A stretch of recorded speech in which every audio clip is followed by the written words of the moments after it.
Hello guys, welcome back for another video of Search Reset My Car.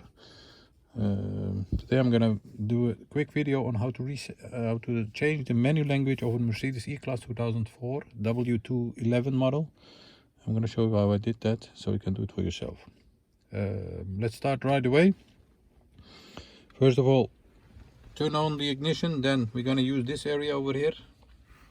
You have some buttons over here. Go to Surface, then as you can see, language, lang is for language, and once you are here you can scroll down or up to the desired language. English, press OK, press back, and it will change to the desired language. So once again, service, system, language,